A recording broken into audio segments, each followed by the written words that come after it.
memang beberapa kemarin Bapak ketika kita men-sharekan atau ya ini acara talkshow ini pada hari ini, itu ada yang bertanya, Mbak nitip pertanyaan, kenapa bidang Imawati mesti diadakan? Jadi memang pertanyaan itu sudah sering Bu, Pak, saya dengarkan, kenapa mesti ada bidang Imawati? Gitu. Itu pertanyaan yang dari dulu klasik sekali, tapi masih ada sampai sekarang. Kenapa masih perlu atau tidak bidang Imawati? Nah ini tadi sudah pada pagi hari ini sudah dijelaskan, dikuatkan oleh Ibu dan Bapak bahwasanya keberadaan dari bidang Imawati sendiri itu bukan hanya sebagai pelengkap saja, tetapi semua mempunyai peran masing-masing gitu. Imawan punya perannya sendiri, Imawati juga. Artinya semua saling menguatkan, bukan tidak lagi kita berbicara butuh atau tidak, perlu atau tidak adanya bidang tersebut. Nah itu tadi sudah dijelaskan oleh Bapak dan Ibu. Baik, kemudian ini satu pertanyaan lagi Ibu dan Bapak. Ini teman-teman kan kita masih aktif untuk berjuang di IMM. Mungkin masih banyak teman-teman juga yang masih dalam struktural. Bagaimana nasihat dan harapan Bapak dan Ibu untuk kami semua, seluruh kader Ikatan Mahasiswa Muhammadiyah?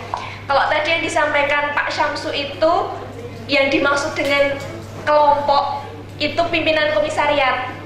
Kemudian yang dimaksud dengan lokal itu DPD. Jadi kalau dulu pimpinan komisariat itu namanya kelompok, ya IMM kelompok. Kemudian kalau DPD itu IMM lokal. Nah tadi sudah disampaikan bahwa kemudian dari kelompok-kelompok tadi, dari DPD kalau sekarang kemudian menjadi DPP nasional gitu. Monggo Bapak dan Ibu nasihat atau mungkin harapan bagi kami. Saya nanti juga ada tanya jawab, silakan. Jadi setelah tadi saya menyimpulkan,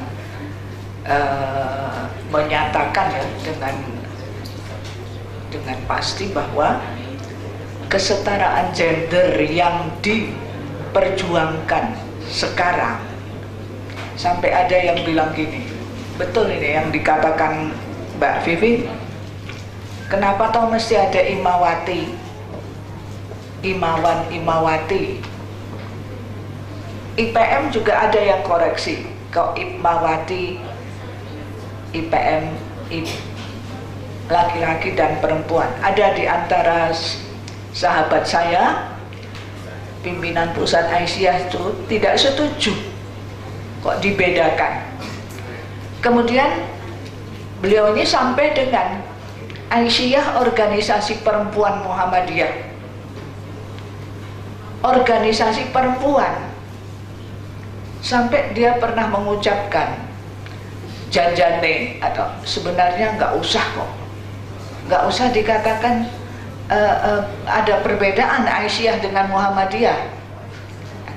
Di dalam sebuah seminar yang diselenggarakan PP Aisyah menjelang Muktamar Aceh, itu Aisyah mengadakan seminar tentang kesetaraan gender. Salah satu pembicaranya ini dosen IAIN ya, perempuan. Jadi beliau ini sangat maju pemikirannya tentang kesetaraan gender. Laki-laki perempuan sama. Kalau Bu Elida mengatakan tadi itu wa mahalaktul dina illa liya'budun, ini nanti di bidang ini yang sekarang banyak orang tidak bicara, yang dimaksud ini Bu Elida sekarang sedang rutin ya mengisi pengajian Aisyah itu, ada yang menuntut antara laki-laki dan perempuan sama. Bedanya nanti saya teruskan dulu, sehabis seminar bapak-bapak yang ikut semuanya ngedumel. Nggak bisa, saya mengatakan di Sumatera Barat posisi laki-laki dia tetap rojo di rumah sampai Saya lahir di Medan dan dibesarkan di Medan, tapi aslinya orang tua saya dari Bukit Tinggi ya. Satu kampung dengan Pak Yunahar. Yang membuka rahasia Bu Elida itu orang Minang itu Pak Yunahar. Di dalam pengajian PP Muhammadiyah Ramadan itu. Ya kan Bu Elida, kita kan satu kampung. Aduh mati aku. Orang nggak ada yang tahu saya itu dari Sumatera Barat. Terus waktu udah selesai pengokohan dia dari profesor, wah saudara-saudaranya Pak Yunahar dipanggil sama Pak Yunahar, salaman sama Bu Elida. Dia dengan bahasa Minang mengatakan, ini orang awak yang jadi ketua PP Aisyah di Jawa. Nah nanti kan ini tadi kan juga ada komentar ya, rengeng-rengeng loh, sing siji dari Aceh, sing siji dari Sumatera Barat atau Medan. Apa nggak bisa? Nah ini adik-adik sekalian, jadi di dalam Muhammadiyah dan saya ketika Aisyah, waktu muktamar di Solo, ketika saya terpilih, selesai ditutup, ibu-ibu dari Sumatera Utara dan Sumatera Barat naik ke pentas semuanya mau foto dengan saya.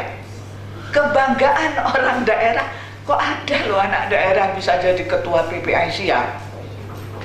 Saya hampir pingsan terus terang aja, jadi dirangkul sana, dirangkul sini, potret sana, potret sini.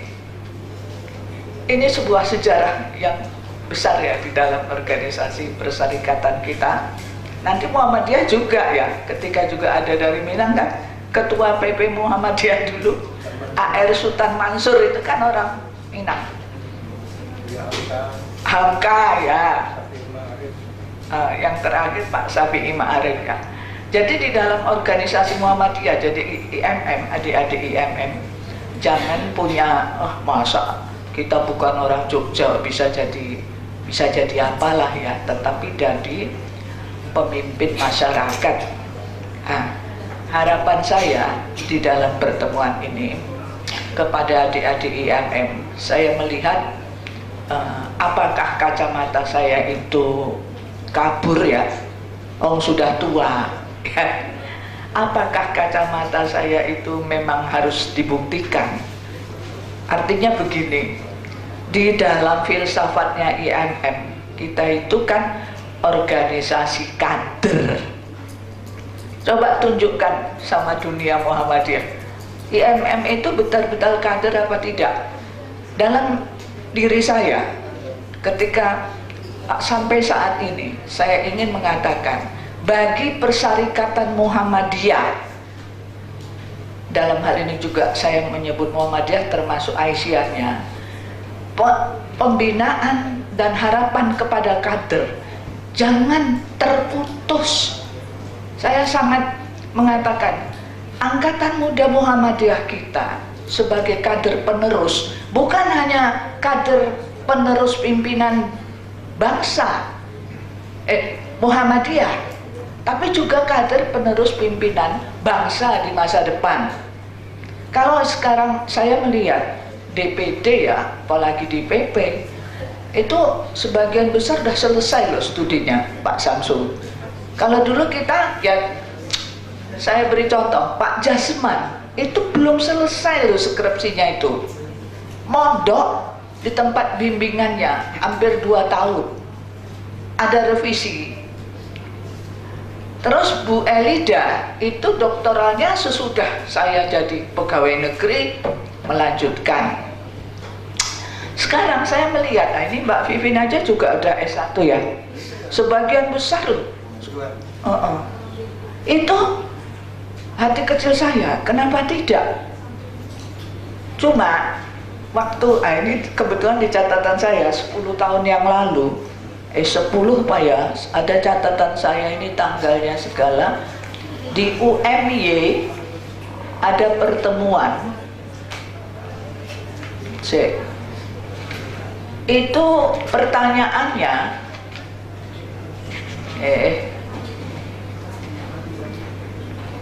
nah ini tanggal 3 bulan 4 2011, milad IMM ke-47, di UAD, dialog interaktif.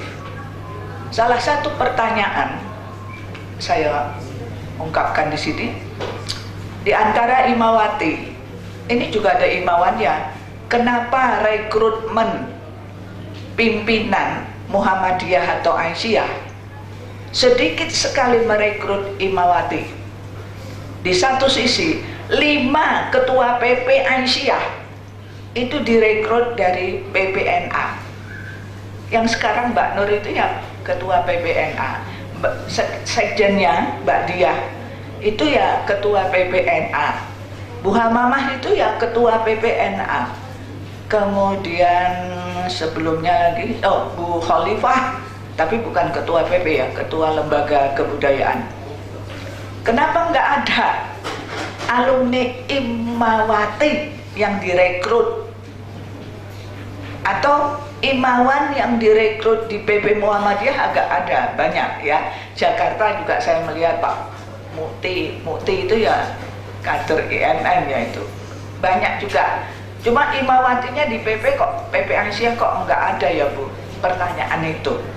Saya mengatakan janganlah, ini juga pengarahan saya ya dan harapan, janganlah harapannya itu IMM direkrut oleh PP. Jangan. Kalau sudah selesai studi, tidak melanjutkan bekerja, di mana adik-adik berada, disitulah menempatkan diri sebagai kader Muhammadiyah Aisyah. Misalnya ada ini yang dari Jawa Timur sedang studi ya, dan saya mencoba membantu untuk beasiswa ya, tapi tidak bisa karena persyaratan bahasa TOEFL-nya cuma 450. Sekarang TOEFL minimal 500. Alhamdulillah anak saya 550 bisa dapat belajar keluar ya, udah selesai. Jangan harapannya di PP, di mana nanti kita berada. Misalnya aja lah ya, jadi guru, kemarin ada yang jadi guru SD ya. Di mana kita berada? Apakah di tempat kita bekerja itu? Kalau Anda bisa tempat bekerja, Bu Elida dulu ya kayak gitu itu usahanya, kasih ceramah di Departemen Keuangan. Terus saya menganjurkan, dan itu hidup sampai sekarang, bahwa ada pengajian karyawan. Nanti yang duluan diundang sebagai pembicara Bu Elida, oke, kerja di mata Allah ya. Judulnya itu bekerja mencari nafkah di mata Allah. Nanti adik-adik yang di mana, kerja di mana? Guru SMA negeri, kenapa tidak? Coba. Kalau kita mengajukannya itu dengan ada kiat itu ya, ada kiat. Bu Elida itu guru BP dan psikolog ya. Cara saya bicara, cara saya salah satu lagi yang saya lupa, pada masa berdirinya IMM ini pertama kali itu DPP, itu yang saya tidak bisa lupakan, ukhuwahnya sangat dekat ya, antar anggota DPP. Kita itu bukan dibuat-buat ya, dari hati kecil akrab, saling usul, saling membantu, saling, ukhuwahnya sangat bagus sekali. Ini yang menurut saya ya Pak Samsul agak tercabut sedikit ya, tapi belum seluruhnya. Baik di persyarikatan, saya jadi ketua PP dulu, sekaligus jadi ketua jadi anggota MPR. Kalau Pak AR mau misalnya ada undangan, yang terakhir undangan ke Kediri, ke Jawa Barat juga pernah, Pak AR telepon saya, Elida, seliramu dapat undangan dari Kediri apa enggak? Oh iya Pak, sudah, kita bawa kendaraan satu aja, supirnya masih hidup ya, sekarang masih hidup supirnya ini. Kita bawa satu kendaraan saja ya, Coba bayangkan, nek saiki bohora weruh ya. Artinya itu, ukhuwahnya itu dekat sekali. Ketika saya punya bencana dalam organisasi, pernahkah ada bencana? Oh pernah. Ada satu daerah di Jawa Barat, namanya Sukajadi. Sukajadi yang tidak jadi-jadi, berkelahi terus. Apakah di organisasi ada berkelahi? Manusia ya. Jadi saya masih muda sekali ya, jadi ketua PP pertama kali. Kalau ada hal yang saya tidak bisa memecahkan sendiri, saya ke kantor PP tanya Pak AR, Pak Jindar, Pak Daris. Waktu itu antara Muhammadiyah dan Aisyah Sukajadi berkelahi sampai guru TK-nya oyak-oyakan sama Muhammadiyah. Loh piye toh ini? Elida turun ke bawah. Nasihatnya Pak AR. Turun betul. Jadi ada ukhuwah yang sangat, kalau menurut saya indah sekali ya masa lalu itu. Ini kepada adik-adik saya juga boleh katakan nasihati ya. Tolonglah ukhuwah ini dijaga baik-baik ya. Indah sekali menurut saya.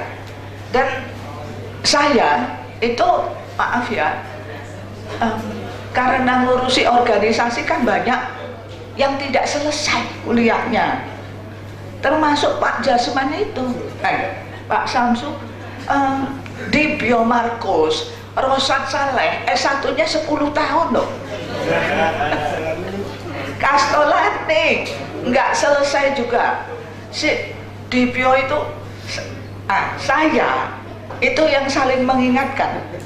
Saya bilang gini, Pak Rosat kono delik 3 bulan, tidak usah ngetok di organisasi ini, pokoknya dirampung ke. Alhamdulillah selesai. Di Bio lah 10 tahun itu dokternya itu.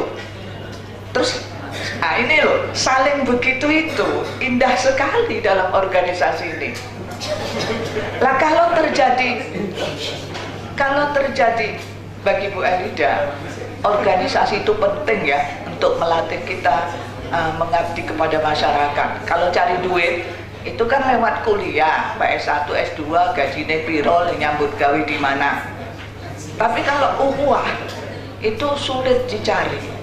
Dan nanti kalau Anda sudah tua seperti saya, ini pengalaman ukhuwah ini sangat indah. Ini Pak Samsu ini saya udah lama sekali tidak ketemu.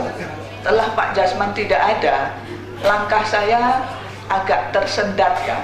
Kalau dulu saya punya supir, nah sekarang anak karo mantu itu nyambut gawe. Jadi kalau mau kemana-mana nggak bisa. Kantor kalau minggu libur supirnya itu. Nah ini nasihat saya yang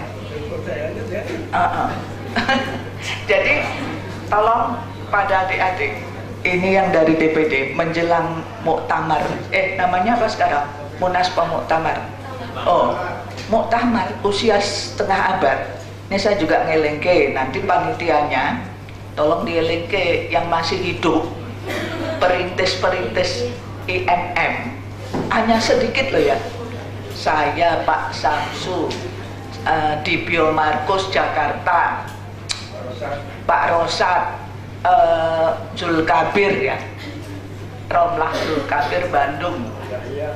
Oh ya Pak Yahya Muhaimin, Amin Rais, meskipun beliau tidak begitu aktif ya periode kedua. Kepada adik-adik semua, tolonglah apa yang pada awal Bu Elida katakan, gerakan IMM ini pada awalnya dari gerakan sosial di samping gerakan intelektualnya ya. Nanti kapan-kapan saya juga mau ya, misalnya adik-adik Himawati ini khusus dalam hal kaderisasi mubalighat. Coba bayangkan Bu Elida kalau lihat TV, mubalihnya Muhammadiyah kok nggak tampil toh ya. Mubalih Aisyah kok nggak tampil. Jadi bukan IMM untuk Muhammadiyah saja, tapi juga untuk masyarakat. Saya kira sekian. Jadi ini tunggu dulu. Sebelum saya jawab pertanyaan peran apa untuk yang harapan pada Imam Imamati. Sebelum itu saya tadi kelupaan ini melanjutkan unggahan dari Mbak Elida. Itu pada periode yang lalu, DPP IMM periode yang lalu, bukan yang sekarang. Itu sekjennya itu Putri. Nanti tanya, saya lupa namanya, yang jelas marganya itu Panjaitan kalau nggak salah saya. Vivi apa namanya itu? Namanya juga nama bukan nama Arab. Panjaitan.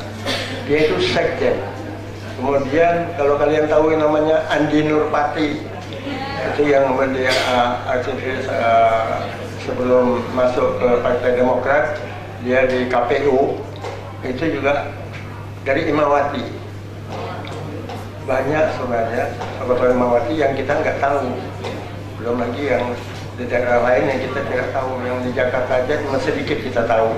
Jadi kalau IMM banyak tokoh-tokohnya, loh, Sapatir itu IMM itu, Imawan itu namanya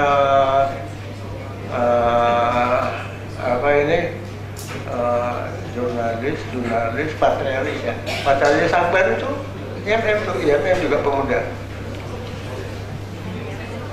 Nah sekarang saya menjawab itu harapan. Kalau saya boleh mengharapkan kalian, kalau boleh loh, kalau nggak mau juga nggak apa-apa. Kalau boleh saya mengharapkan kalian, Imawati terutama dan Imawan ini meneruskan, saya selalu meneruskan, Mbak Elida ini memang hebat ide-idenya. Jadi selalu pembenahan ke dalam itu kalian mulai besok. Ke dalam diri kita sendiri, organisasi silahkan. Untuk organisasi dan budaya silahkan persamaan gender diterapkan. Kecuali kalau saat ini saya tidak berani tanggung jawabnya kepada Allah. Silakan. Mau sampai nanti pun Aisyah dilebur menjadi satu Muhammadiyah, tidak ada salahnya. Ngapain lah organisasi ya Muhammadiyah? Namanya organisasi, ya anggotanya ada yang perempuan, laki-laki ya. Kalau sholat disendirikan, kalau di belakang tempatnya, nggak di depan. Itu kan sudah aturan syar'i, nggak bisa campur aduk karena persamaan gender. Tapi kalau dalam hal memimpin, ketua umum, kenapa tidak? Why not? Ketua umum, lu kenapa enggak? Siapa yang larang? Ini ketua umum ini bukan mazhab ini. Ini organisasi yang dibikin oleh manusia. Nanti waktu sholat, muktamar yang memimpin ketua umum ya digantikan oleh yang laki-laki. Tuh, kedua, amalan. Kalian tolong soroti amalan-amalan tadi sudah diingatkan. Ini sudah kurang sekali IMM beramal di masyarakat. Tidak ada ngasih contoh kasih contohlah kepada bapak-bapak Muhammadiyah dan Aisyah, bagaimana turun ke jalan, bagaimana turun ke bawah turba, bagaimana turun ke desa, maupun bawa oleh-oleh sepotong roti. Kalau untuk orang yang sedang lapar itu Masya Allah bisa nangis dia. Kalian bawa itu telo goreng sama orang yang lapar, nangis dia terima kalian. Berapa besarnya pahala yang kalian bawa. Nah, kemudian jangan hanya cuma kalau orang demo kita demo juga kalau perlu dirubah. Kalau orang demo itu pakai batu, kalian berbaris 1000 orang, tapi sampai setengah kilo dari gubernuran kalian berhenti. Kemudian hanya utus 2 orang menghadap ke gubernur. Yakin saya diterima. Tapi kalian sorak-sorak di luar, megang-megang pagar, siapa nggak takut? Maaf cakap aja sama IMM sedang begitu, saya kebetulan jadi bupati juga takut terima kalian. Mau kalian otaknya sudah berubah dari satuan-satuan yang mandiri, kalian menjadi makhluk yang menakutkan gabungan massa. Kalian bukan pribadi lagi. Apa yang kalian perbuat sudah disugesti oleh massa. Semua orang takut, presiden dia takut. Ya kalian coba robah, wah nanti disorot dia, kan caranya gitu demo. Tahu? bawa ribuan masa IMM boleh, tapi 1,5 kilo sebelum sampai ke kantor aparat kalian mandek kirim utusan, pasti diterima dan dicontoh nanti. Jadi contoh di masyarakat, contoh di bidang politik itu banyak. Kemudian di kalangan Muhammadiyah, kalian sebenarnya juga harus berpikir. Tadi Mbak Er sudah menyontohkan bahwa yang mendorong berdirinya Muhammadiyah sebenarnya adalah antara lain surat Al-Maun ya, untuk membimbing dan menyantuni anak yatim. Apa kita mandek di situ aja, terus anak yatim, terus akhirnya ke PKO. Tapi mandek situ terus sekolah, selesai, nggak ada lainnya lagi. Ada nggak kegiatan-kegiatan bentuk koperasi atau kepedulian bidang ekonomi, mengangkat ekonomi kecil? Tidak ada lagi, ya toh? Apalagi gotong royongan, tidak ada. Sampai itu tadi di TV saya belum pernah lihat Mubalik Muhammadiyah muncul. Nah ini maaf untuk Pak saya ini nanti kita mungkin ada waktu tanya jawab lainnya, tapi saya cuma garis cari sendirilah modus-modus apa. Dan makanya yang jelas kalian harus, kalau bisa saya mengharapkan, membenahi kembali, menyoroti amal-amalan IMM dan amal-amalan Muhammadiyah. Muhammadiyah sekarang terus terang sudah kalah dengan MTA, Majelis Tafsir Al-Quran, begitu kuat gotong royongnya, begitu setiap cabangnya punya pengajian. Tidak ada cabang tanpa pengajian. Di pengajian itulah dipimpin cabang, dan mereka belajar di situ Al-Quran dan hadis. Mana kita coba cari di Sedayu nggak ada cabang Muhammadiyah. Habis yang ada cuma sekolah Muhammadiyah sama PKU, ya toh, ngumpulin duit lah sebanyak-banyaknya sama Universitas Muhammadiyah seluruh dunia. Ada nggak mahasiswa, tanya dulu soroti yang nggak buat kuliah, ada nggak teman kalian dikasih santunin? Yang nggak bisa, setahu saya, anak saya telat bayar sekolah Muhammadiyah nggak boleh masuk. Gurunya teman saya, memang peraturannya gitu. Gila. Oke, itu anak saya masih kecil, aku rasanya mau merah mata saya. Ini apa-apaan Muhammadiyah? Nah, ini soroti. Kemudian juga negara ini begitu parahnya sekarang kalian soroti. Jadi soroti saja, tidak mesti kalian ambil tindakan ekstrim, karena kalian yang kita harapkan dari IMM itu adalah berpikirnya ke kegiatan intelektualnya. Kalau kalian mau terjun sendiri bela negara, kalian nanti kacau kuliah kalian. Itu ya. Assalamualaikum warahmatullahi wabarakatuh. Terima kasih atas kesempatan yang diberikan pada saya. Perkenalkan, nama saya Juwanti, biasanya dipanggil Cucu. Saya aktif di PWNA DIY, Bu, Pak, dan masih di Forsim, Forum Silaturahmi Mawati DIY. Pertanyaan yang pertama, bagaimana menebarkan hiroh ber-IMM yang ada pada diri individu itu kepada orang banyak atau pada orang lain. Jadi semangatnya itu tidak hanya pada diri saya sendiri, tapi bisa mensugesti orang banyak supaya tetap progresif sampai usia lanjut. Karena fakta sampai saat ini, misalkan itu semangat menggeloranya hanya ketika mereka itu ber-IMM hanya waktu lewat struktur saja. Itu yang pertama. Terus yang kedua, bagaimana menyeimbangkan disiplin organisasi, kuliah, ibadah, mungkin ditambah karir supaya bisa seimbang dan berkolaborasi positif yang akhirnya akan melahirkan pribadi tangguh dan berakhlak mulia. Terima kasih. Sekian. Bila bisa bilhaq, fasabil khairat, albiruman bitaqwa. Assalamualaikum warahmatullahi wabarakatuh.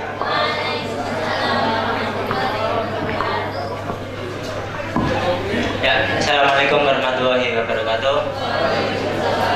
Nama saya Dimas Anugrah Robi. Saya dari PC IMM Kota Surabaya. Kebetulan main di Jogja, jadi ya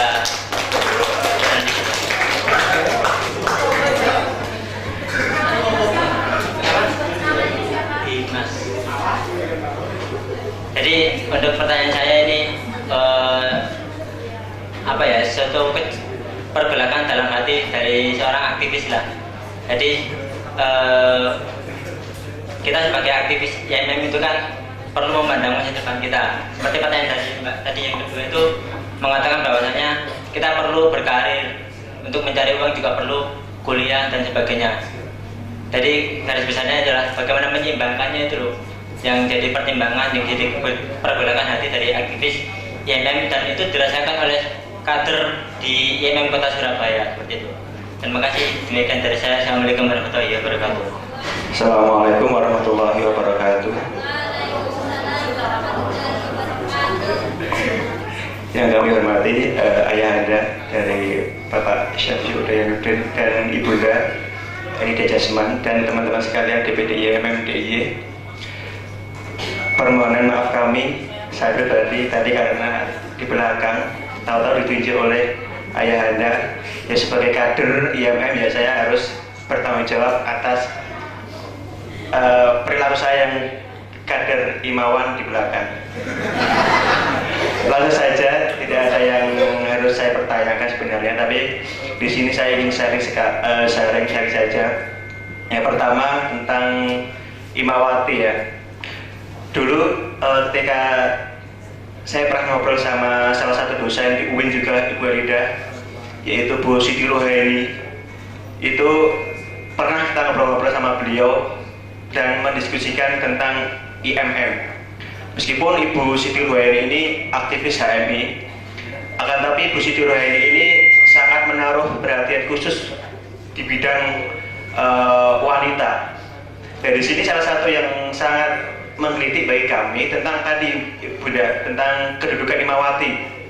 Kenapa kok sampai saat ini masih ada bidang Imawati seperti itu? Nah, di sini mungkin karena Bu Siti Rohaini aktivis perempuan, aktivis gender, mungkin itu tidak bisa kita salahkan. Dan ini saya pun juga ngikut saja apa yang diutarakan oleh Ibu Siti Rohaini. Akan tapi di situ menambah wawasan bagi saya pribadi dan kader-kader saya tentang dinamika tentang Imawati ini ataupun tentang pengkotak-kotakan antara Imawan sama Imawati. Nah, di sini sebenarnya bagaimana kita sebagai kader IMM menyikapi pemikiran-pemikiran ataupun hal yang dinilai oleh kader IMM itu tidak pas. Nah, bagaimana teman-teman menyikapi kan kalau di IMM itu kan tidak semuanya menerima ataupun pemikiran-pemikiran yang menurut kita itu sudah menjauh dari garis pergerakan IMM itu. Yang kedua tentang IMM itu yang saya tujukan ke Bapak Syafii Udayanuddin, satu hal yang menjadi kelemahan kita di IMM itu, dan saya sangat mengapresiasi kepada ayahanda Syafii Udayanuddin. Kalau kita bandingkan antara IMM dengan gerakan lain, menurut saya IMM ini memiliki kelemahan dengan gerakan yang lain. Satu, yaitu IMM ini para senior-seniornya itu kurang ngomong, istilahnya kurang ngayomi adik-adiknya. Terbentuknya vokal mungkin belum semaksimal di gerakan lain, kalau saya sebut di HMI itu ya. Akan tapi di sini mungkin buat momen setengah abad ini bagaimana kita teman-teman IMM terkhusus di DIY itu merapatkan barisan untuk selalu mendekat, minta nasihat, minta wejangan kepada para sesepuh kita. Kemarin ada kader saya dari Sleman itu datang ke Pak Rosat Soleh. Teman-teman tahu nggak siapa para pendiri IMM itu? Sudah berapa orang yang teman-teman datangi? Karena selama ini yang terus terang yang baru kita datangi di IMM Sleman yang senior baru Pak Rosat Soleh. Kenapa? Karena saya nggak mengetahui siapa senior-senior yang ada di Jogja gitu. Nah, mungkin untuk koreksi buat teman-teman IMM terkhusus di DIY, mari kita bersama-sama silaturahmi ke senior-senior ataupun sesepuh pendiri IMM itu. Mungkin itu buat ayahanda dan ibunda. Sekian, bila itu saya Assalamualaikum warahmatullahi wabarakatuh. Mbak Cucu itu ya menyeimbangkan antara karier dan organisasi. Tadi saya juga sudah mengatakan IMM bagaimana cara jadi begini, bagi saya prinsip, kalau nggak percaya tanya sama Pak Samsu atau sama Pak Rosat atau sama Pak Dibio ya, bahwa studi itu kalau saya nomor 1 studinya. Jadi dalam membagi waktu, tapi tidak meremehkan perjuangan kita di organisasi. Jadi jangan sampai karena kegiatan, saya punya teman yang tidak selesai ya, tidak selesai kemudian pulang ke Palembang, itu nggak selesai studinya karena sangat di organisasi ya. Kita bangga, tapi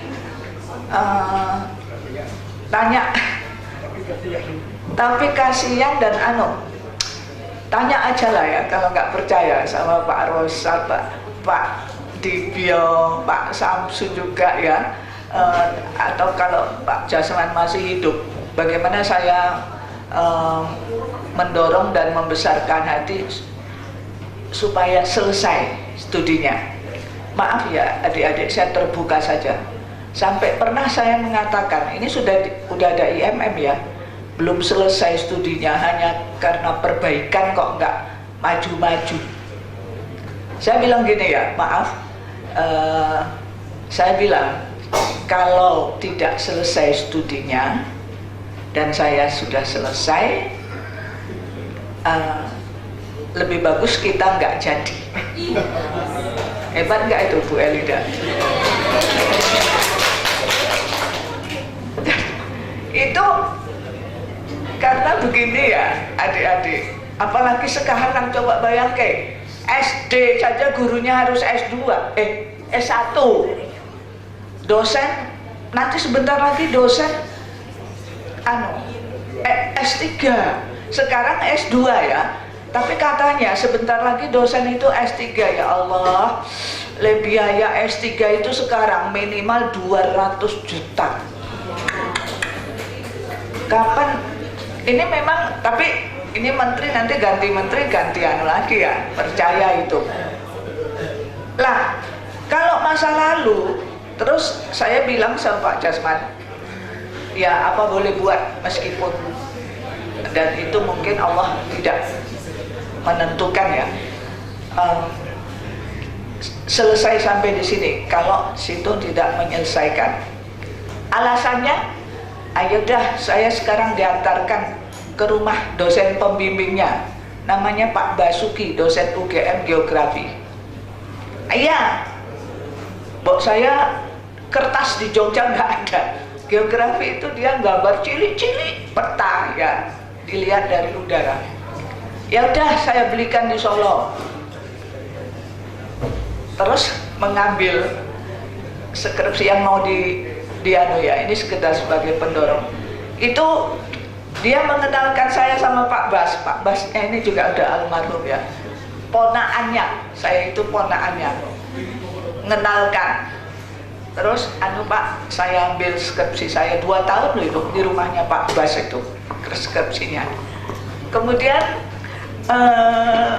dia berjuang, selesai, saya diberi kabar hari ini saya lulus. Alhamdulillah, saya udah selesai ya, udah kerja pun. Pak Jasman, dia anggota DPR yang mengangkat Pak Harto tahun 67-69 ya, mengangkat Pak Harto. Lulus, coba bayangkan, saya bilang, apa nggak malu? Paling muda anggota DPR waktu itu Kosmas Batubara dan Pak Jasman. Aneh Anda cuma BA. Elida itu kedanan sarjana. Oke, enggak apa-apa, saya diunek ke kedanan sarjana. Neng harus selesai. Oke. Bagi saya, jadi jawaban saya, bagaimanapun studi harus nomor 1. Tapi tidak mengabaikan. Kalau Anda hanya studi saja tanpa ada sampingan kegiatan kemasyarakatan, begitu selesai cari kerja susahnya bukan main. Lah komunikasi, apalagi sekarang ya, Bu Elida lulus tahun 1964, IMM berdiri itu saya selesai sarjana muda, Juli, Agustus saya sudah PNS. Sekarang coba bayangkan, tes sekian ribu pengikut yang diambil 200 atau 20, bayangkan. Saya Juli lulus, Agustus saya sudah punya SK. Maka perjuangan di bidang studi tanpa ada kegiatan kemasyarakatan, dalam hal ini organisasi IMM kita ini, nanti juga Anda akan mengalami kesulitan ya. Lalu apa tadi yang kedua? Saya tadi juga bilang, bukanlah kalau dari atas ya, Muhammadiyah untuk Muhammadiyah, Aisyah untuk Aisyah, IMM untuk IMM, bukan. Lalu bagaimana supaya orang atau masyarakat tertarik kepada kita sebagai Imawati? Nah ini, berbuatlah. Kalau di dalam identitas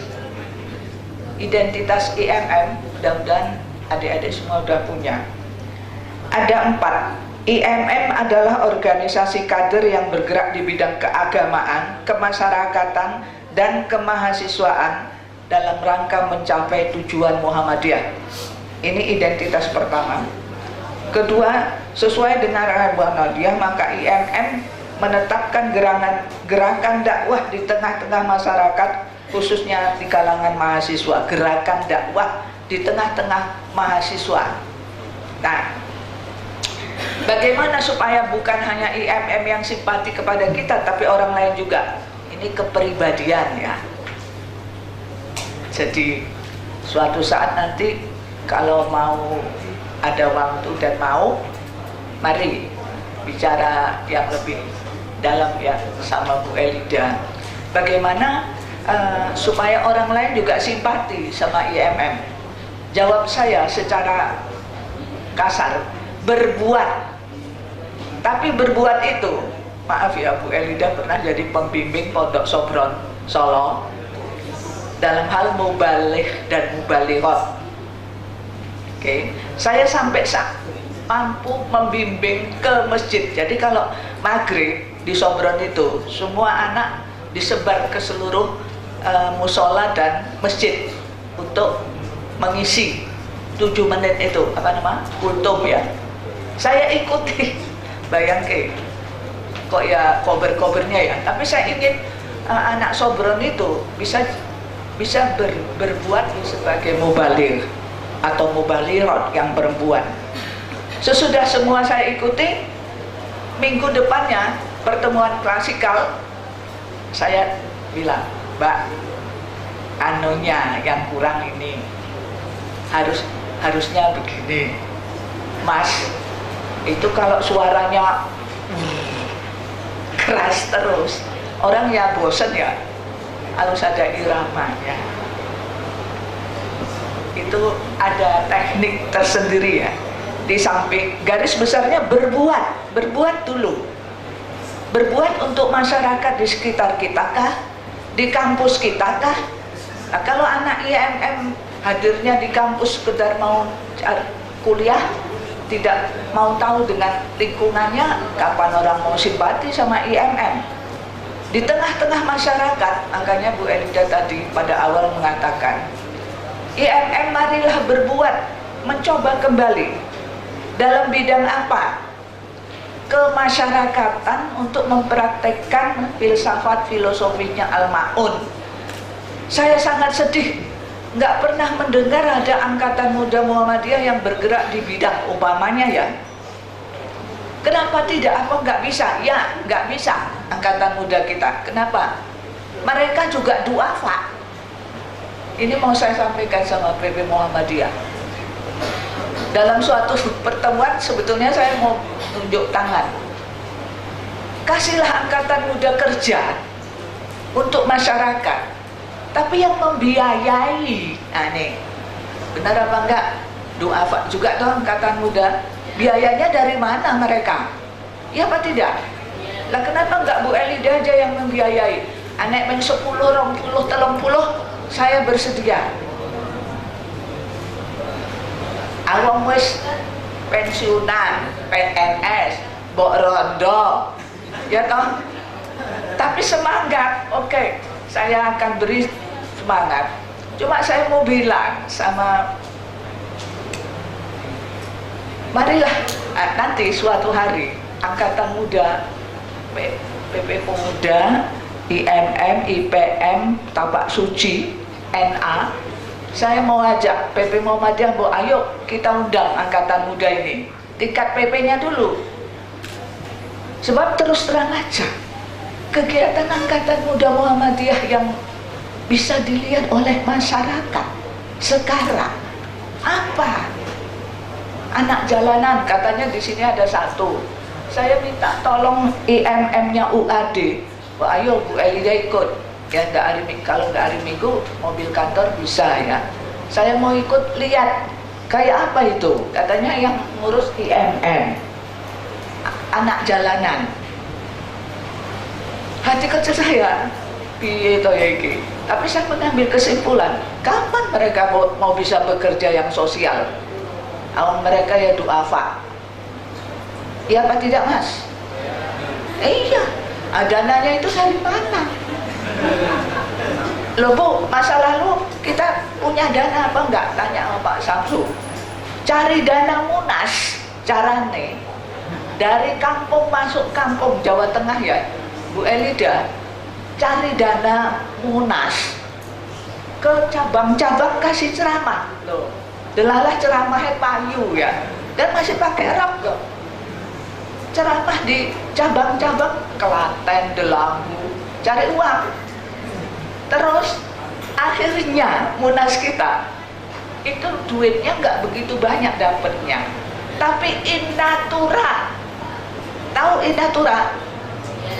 Bahan baku, kelapa, satu mobil terbuka itu loh, kelapa sumbangan dari Klaten. Telur, wah sampai berpeti-peti. Abon sampai selesai Munas saja turah-turah abonnya. Sumbangan Innatura. Dulu tuh kayak gitu ya. Kalau saya kasih ceramah di musola mana, terus nanti ketuanya bilang, Bu, kami nyumbang kelapa, nyumbang telur, nyumbang cabai. Itu cara cari duit. Tapi kalau anak-anak sekarang, ya maaf adik-adik, saya mau bicara nanti ya dari hati ke hati. Bicara nih Angkatan Muda kita bisa punya kegiatan masyarakat. Dulu kesehatan kerjasama dengan PKO. Bu Elida punya gubuk di Kaliurang. Pak Jasman itu punya ide, tapi belum terlaksana. Rumah kami yang di Kaliurang itu tiap bulan ada perawatan gratis untuk masyarakat Kaliurang, kerjasama dengan PKO Muhammadiyah. Nah, ini kalau adik-adik nanti DPD mau dicoba saja ya. Apa meneh? Ketiga Habibie masih ada perbedaan Imawati ya. Apa itu kesimpulannya?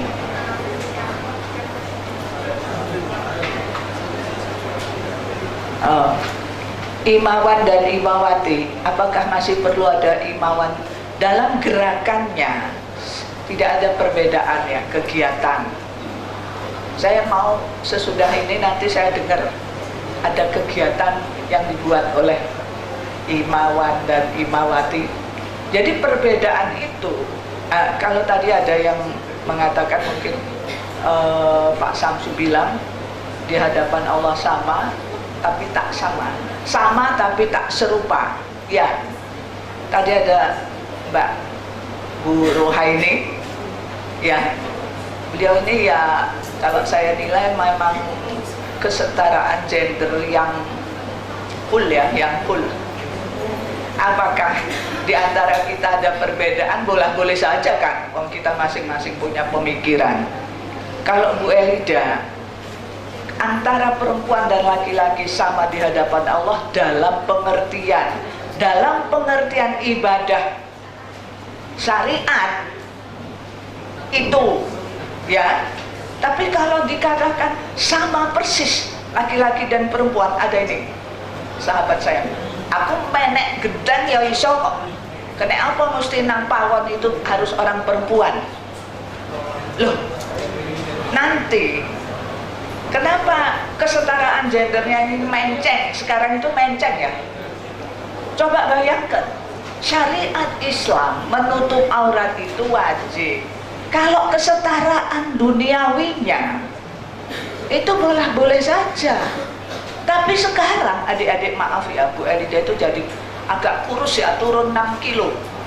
Saya prihatin banget begini. Tunggulah azab Allah jika engkau tidak pandai mensyukuri nikmat Allah. Perkembangan terakhir perempuan di Indonesia, coba bayangkan. Kalau adik-adik imawan imawati mau menulis, nah ini juga saya sarankan ya, menulis di Suara Muhammadiyah, Suara Aisyah, atau di KR. Bu Elida kurang-kurangi gawean.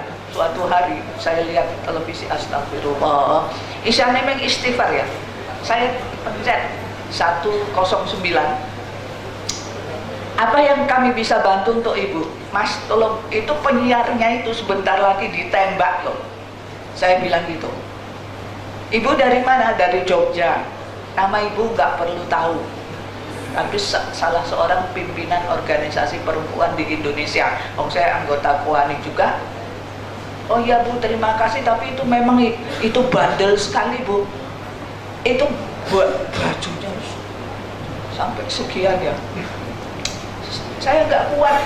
Nah ini saya sarankan pada adik-adik, tolonglah agak berani tapi ilmiah ya. Hal-hal yang seperti itu sekarang di Indonesia menurut saya yang namanya moral.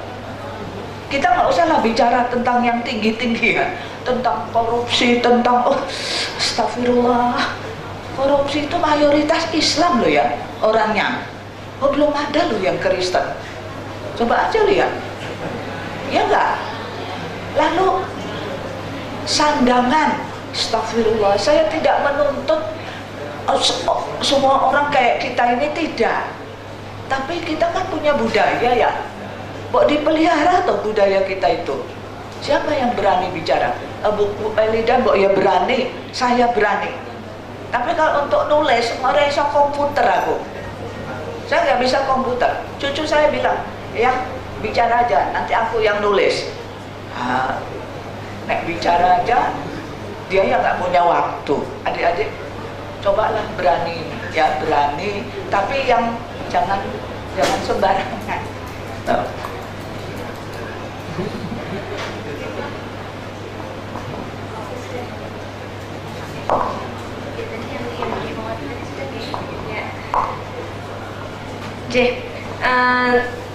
Tidak apa-apa, ini pertanyaannya tadi dari ketiga penanya sudah dijawab nggih oleh Ibu Elida.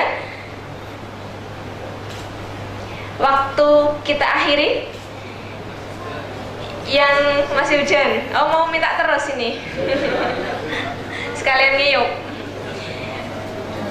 Hujan. Oke, Bapak.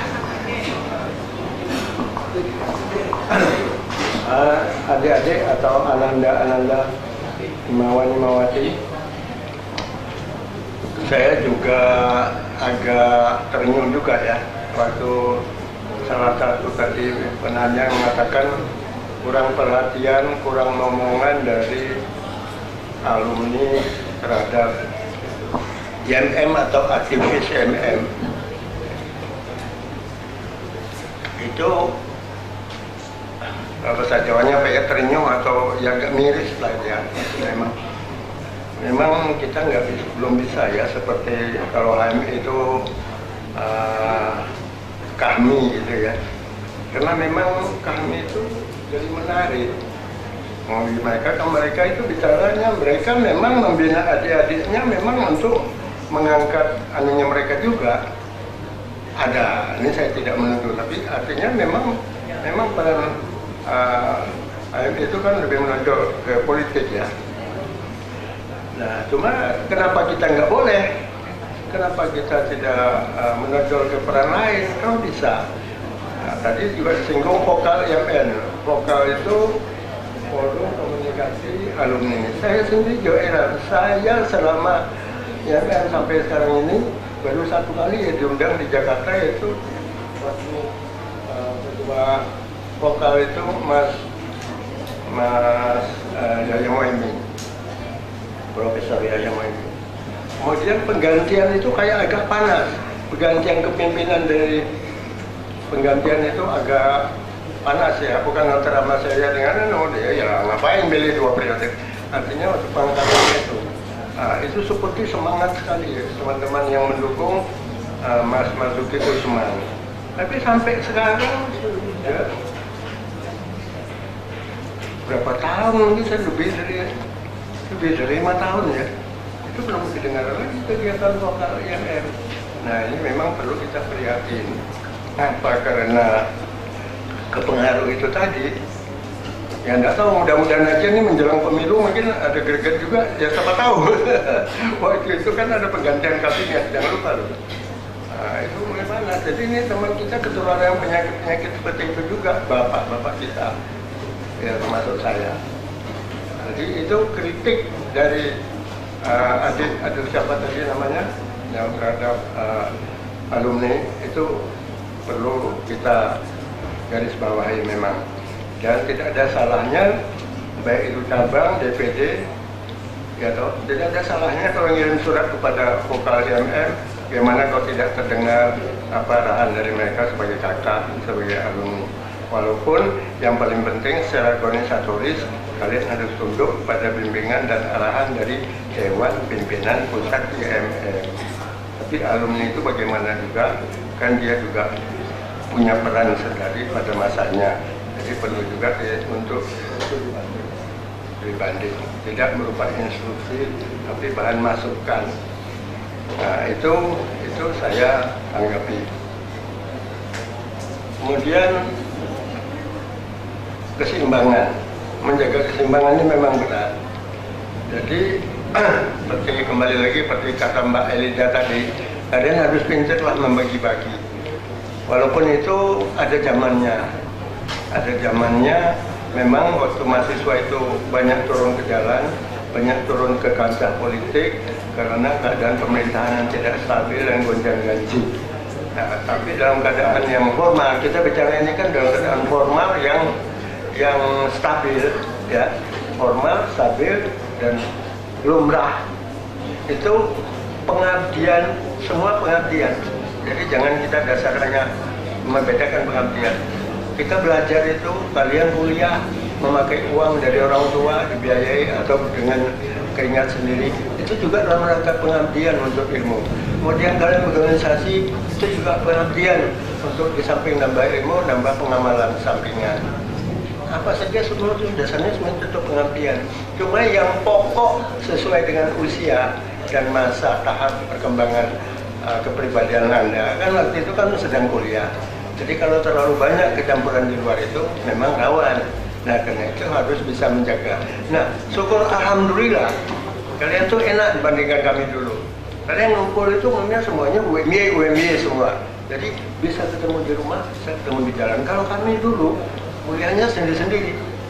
Lain-lain, tidak ketemu Pak Jasaman, tidak ketemu Yahya Muhaimin dari ruang kuliah.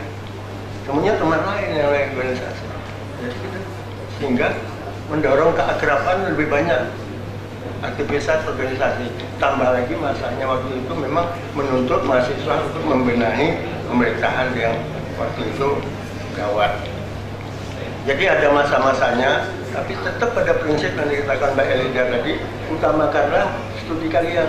Sebab itu nanti yang juga akhirnya dalam perjuangan besok itu sangat dibutuhkan.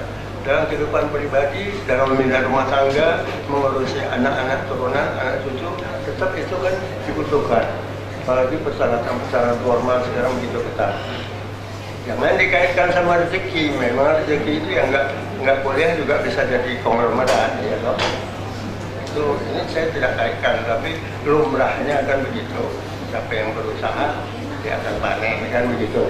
Ada juga orang berusaha tapi tidak panen padinya. Jadi jangan yang kita bicara yang luar biasa. Ya kan? Ada orang tengah-tengok, nemu getok, ada emas kecil di jalan, itu tidak dipakai dalam hal ini.